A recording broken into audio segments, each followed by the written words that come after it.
Every organization has the opportunity to have defining moments. And oftentimes they're fun and exciting. Sometimes they are hard and scary.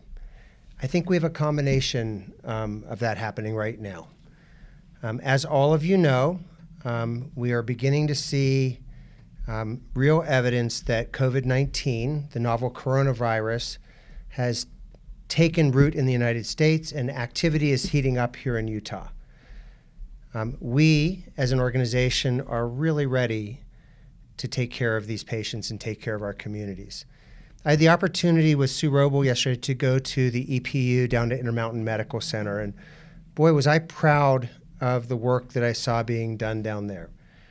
Highly motivated caregivers, smart, thoughtful, on point, selfless, and really eager to serve each other and to serve the patients in the community.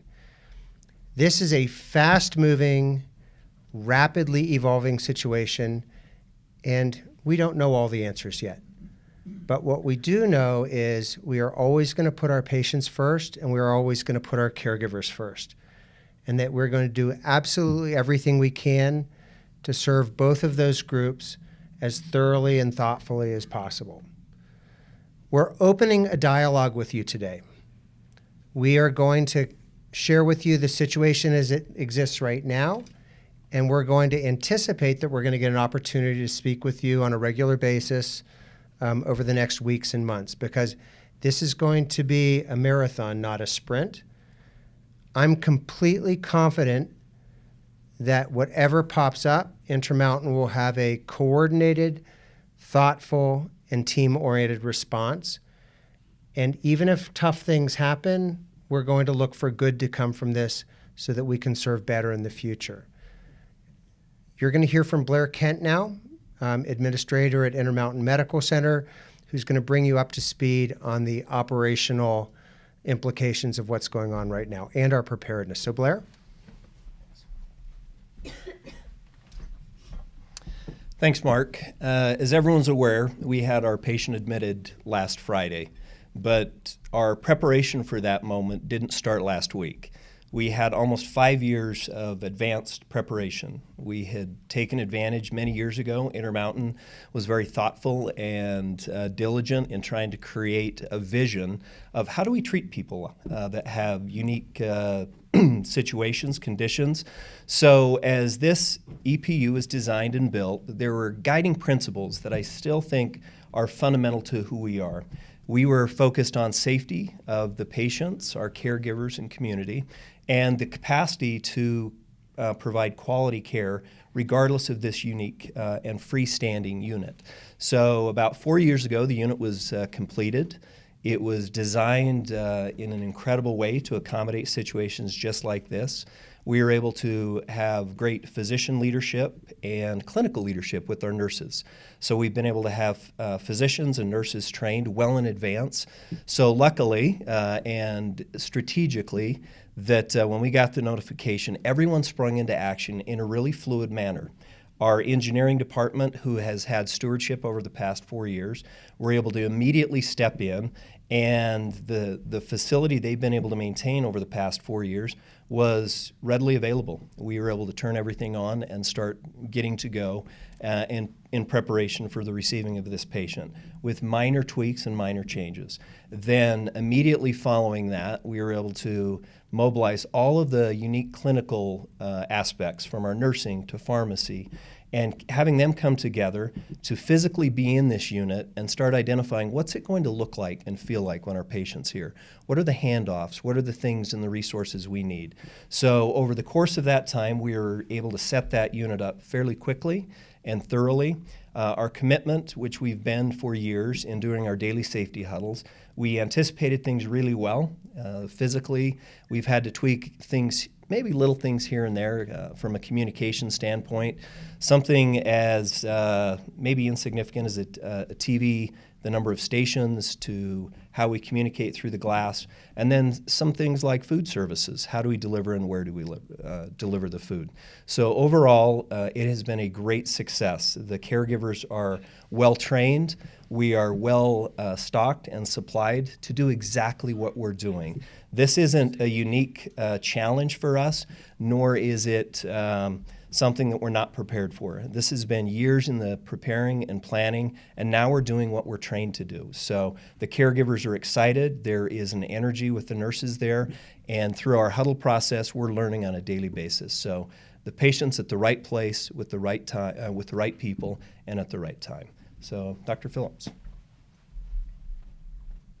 So as Blair said, we've had a really great opportunity in a very planned fashion to introduce our workforce and our health system to COVID-19.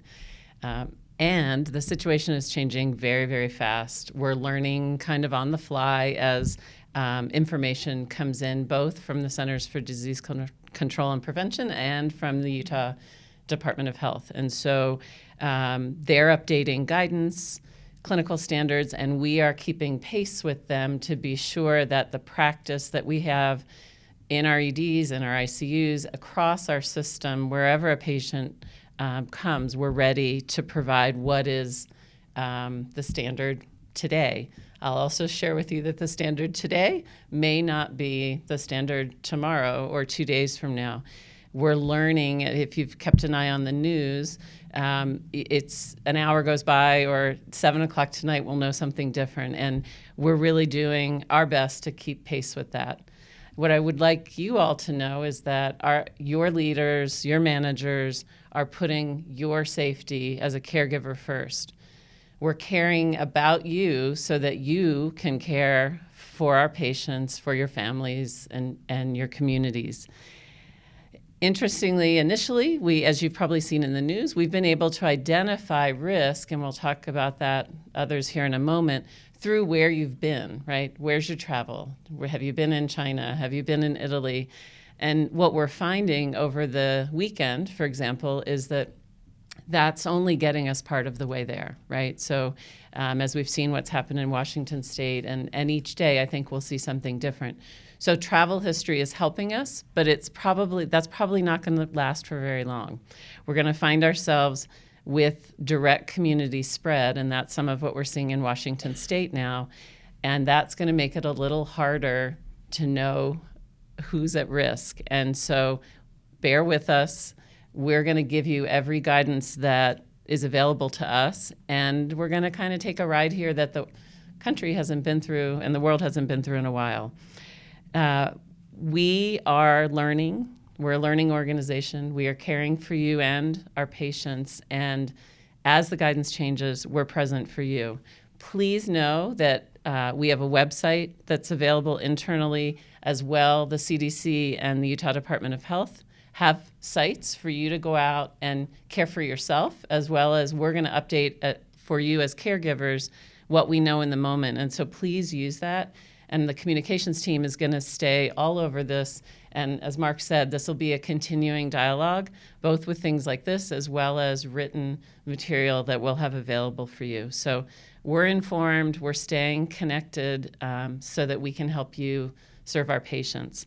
I'm going to turn it over to Eddie Stenehjem so he can share a little bit about how we can be members of the community and what we need to do. Thanks, Shannon, and thank you all for being here. As we know, COVID-19 is caused by a coronavirus. The coronavirus causes the common cold. We've all had coronaviruses in this room. And the good news is we know a lot about the science of coronaviruses, but this is a new coronavirus. It's novel. And we're learning every day about the transmission of this virus. We will learn more in the weeks and days that come as tests become available, as we start testing our community and communities in Washington and Oregon start testing more broadly. And we will be able to give that information to you and to our caregivers and to our patients and communities. Right now, there is no treatment aside from supportive care for this infection. Fortunately, the vast majority of people that get this infection do quite well. We want to ensure that we can care for those patients, though, that don't do well. Vaccine studies are currently ongoing and enrolling, in addition to treatment studies for randomized control trials are certainly ongoing as well.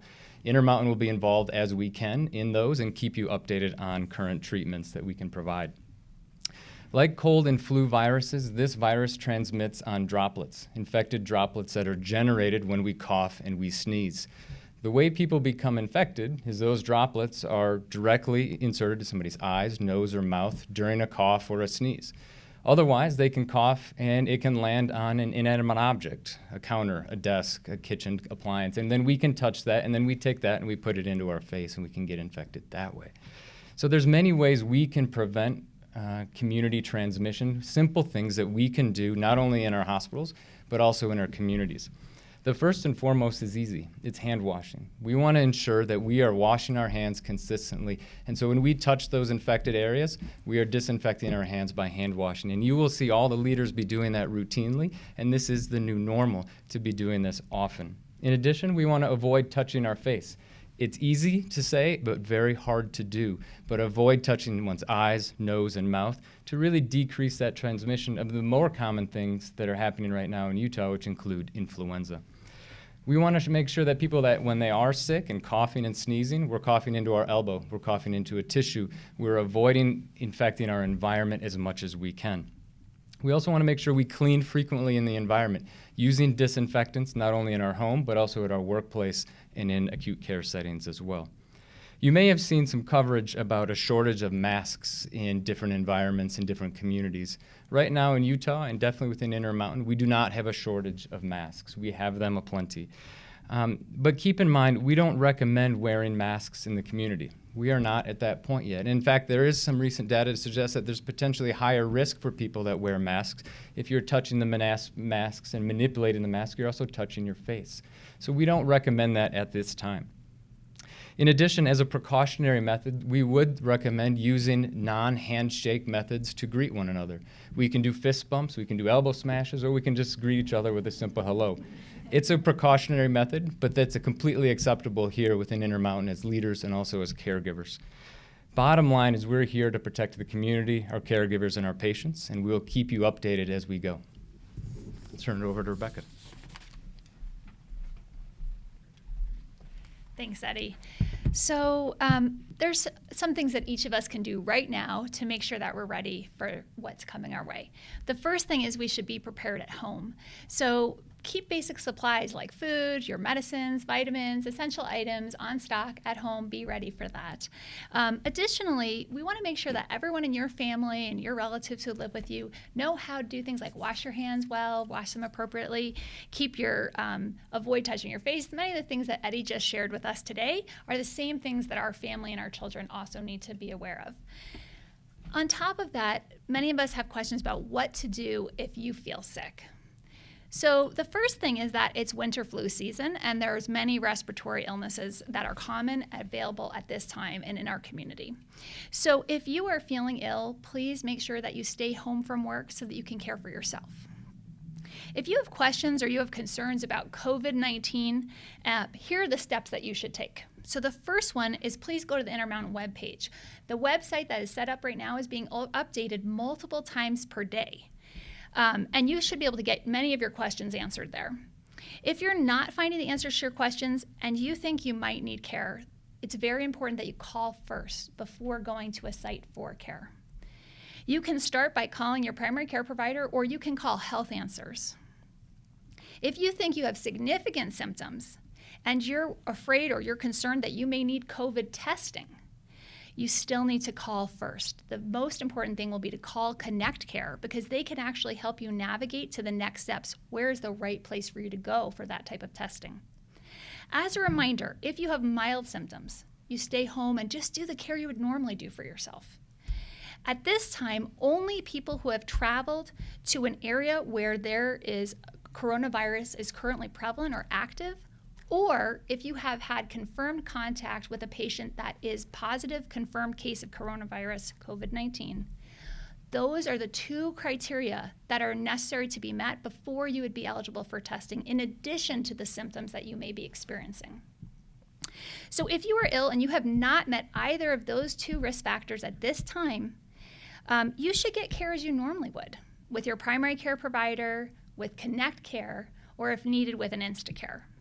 If you have significant symptoms, high fever, significant cough, shortness of breath, or trouble breathing, and you have traveled to a place where coronavirus is active or prevalent, or you have had contact with a confirmed coronavirus COVID-19 patient, you need to call Connect Care immediately.